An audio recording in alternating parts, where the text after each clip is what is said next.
Alright lads, what's up? You're with Budget Monk and welcome to a new YouTube video.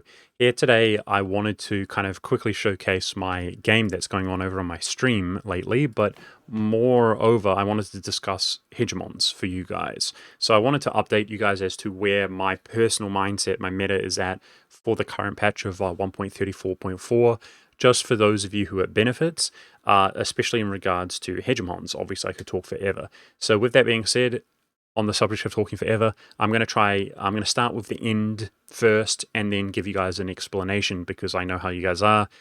Maybe just hit me talking here isn't that stimulating. If you guys do want some content as opposed to a discussion, come check out my live stream where we're playing this game, going for the 3 mountains on very hard difficulty. Very, very, very challenging stuff, especially on this patch. Look how monstrous some of these nations are. So with that being said, hegemons. The militaristic hegemon is by far the best hegemon, but it's basically impossible to obtain when you're an OPM. And when I say impossible, I mean impossible.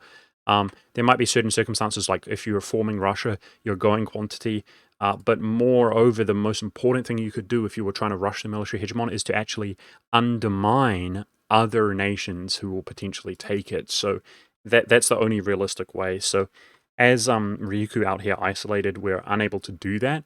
And the reason that it's impossible is because of how quickly the AI actually establishes it themselves. I believe in the, this isn't represented here because we had AI losing it, but I believe the Ottomans took it in like 1620, guys, just so early, realistically so early. So it's basically impossible to obtain. The only way to obtain it otherwise is, of course, fulfill the requirements yourself and then defeat the person who owns the hegemon already and then take it, which is a big ask. And with that being said, the conclusion that I'm going to try to describe in more detail is, in my opinion, the meta, what should be the meta, what people should open their mind to if they're not already considering this, is taking economic first and then switching to the military hegemon in the late game. Now, I know that's not easy. You might say, Monk, if you lose the hegemon, don't you have a 20-year period where you cannot take a hegemon and you have increased point cost by 10% for that 20 years? And I would say, yes. Yes, you do. I still recommend intentionally losing the economic and then switching to the militaristic. And the reason I say that is because it's just that good. So now I'm going to go into a little bit more detail after I hopefully updated you guys on where my mindset is at. Notice the military hegemon gives you war score cost reduction and admin efficiency, but it is not the bonus which is generated over time, and it is not the ultimate bonus. It happens instantaneously. And that is what is so ridiculous. I hope I don't need to explain how strong that actually is. To gain 5 admin efficiency in the late game, you know, where in our case, we're actually going to lose the 5 here, but then we gain 10 more from technology, putting us at +5.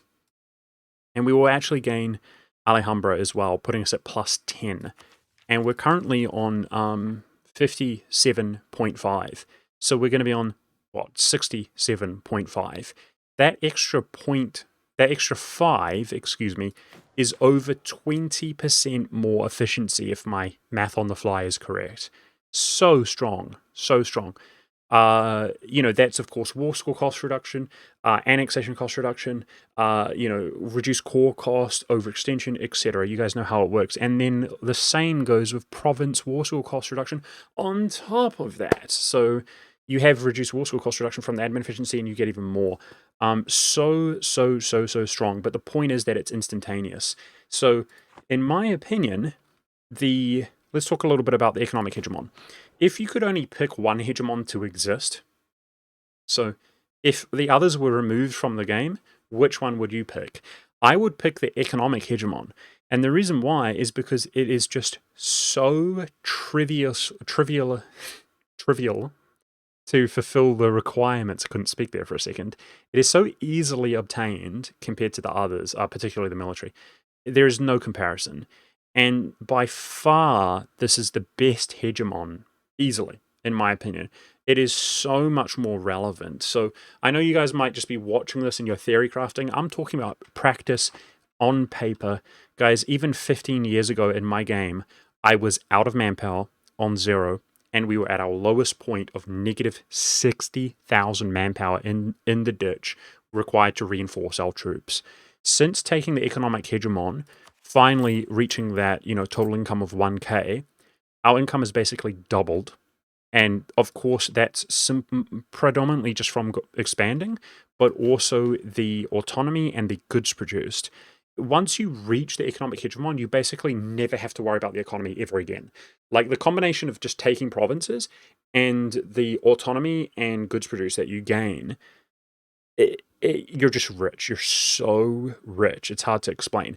But more importantly than that, the autonomy. We're about to go down to, because it goes over time, obviously, down to 50 autonomy in my areas, my territories, and or trading companies. Alternatively, 45 in areas where I've made the investment to reduce autonomy. Down to 45, meaning that your average territory is as good or better than half of a state, if that makes sense, a half state. But being a trading company, of course, you can add the modifiers like this, and remember we have just FU money. I mean, I could do one of those a month. Two. We could do two of those a month and just still be rich. It's ridiculous, and that gives you 100% more manpower. So particularly in terms of manpower, I'll show you guys just how much we've spammed this. 100% more manpower in all of these. They're as good or, better. It's debatable, but they're essentially full stated. And as your governing capacity becomes an issue, you use that absurd amount of money to drop town halls indiscriminately, and they have the minimum governing cost. So the point is that, particularly because of the 20 autonomy reduction, the economic hegemon allows you to rise and rise and rise. And I have, in about 15 years, I have doubled up my armies, and we have a nice general trend of increased manpower, despite fighting more and harder than ever before. So economic hegemon, astronomically good. But nonetheless, I'm feeling really, really challenged. It's really difficult. Look at these numbers. We have to keep ramping up. It's just so scary, so tough, so hard. This is without diplomacy. I mean, Muscovy isn't even a great power, guys. Look at them. It's got better quality than us. They're going to have better pips in the late game. And my plan, like I said, is to actually lose the economic hegemon. So the economic hegemon is crucial to increase your strength. There's no way we would not take this. And it is obtainable so much earlier in the game, and it is actually realistic to be obtained before the AI takes it. Whereas to have the million force limit, let alone fund the troops, have the manpower, etc., is not realistic. So that is my conclusion. Finally, imagine it's 40 years remaining in the game, 40 years. We lose the economic hegemon. By this time, I will be so large that I have actually overkilled the requirements for the military hegemon. The economic hegemon has enabled us to defeat our opponents, which we're doing right now, which makes him lose the military hegemon. And at that stage, we would do a controlled loss of a war. All you need to do is separate piece somebody, but lose to them. Just pay them a ducat or something when you're separate piecing them. And that would give you 20 years of losing your hegemon, but it's already enabled you to put you into a very strong position. And you would have 10% point cost reduction. In my case, I'm going to have my golden era to counteract that, which lasts 50 years, obviously superior. And we don't lack monarch points due to tributaries. And then that would give me 20 years remaining in the game as an example to get that admin efficiency and war score cost reduction. And that would make nations like Portugal, for example, who is the 6th great power in the world, it would actually enable us to full annex them and then release them as a vassal, which is the most efficient. It's like the ultimate world conquest strategy, is to be fighting, the strongest nations in the world that can be fully annexed, and to peace out and release them all as vassals, and they're immediately stabilized. And of course, you can do that simultaneously whilst overextending as well in another location, like a nation who's too large to be fully annexed. So that's where my personal meta is at. I thought I would update you guys on that. I think that's how the game should be played, economic into military. You've probably heard it here first, but that is because of just the sheer difficulty of this patch. And I thought I would just update you. If you guys want some actual content, keep in mind it's very slow and purposeful. Check out my Twitch channel. Over the last couple of weeks, we've been playing Ryuku. Good fun, and we've tapped into imperialism as well as the economic hegemon, and we have 50 CCR from 20 here, from 10 here, 10 here, Mandate of Heaven. It's good stuff. Check out my Twitch channel, and either way, I hope you enjoyed this video or learned something. Thank you very much for watching, and I'll see you in another video.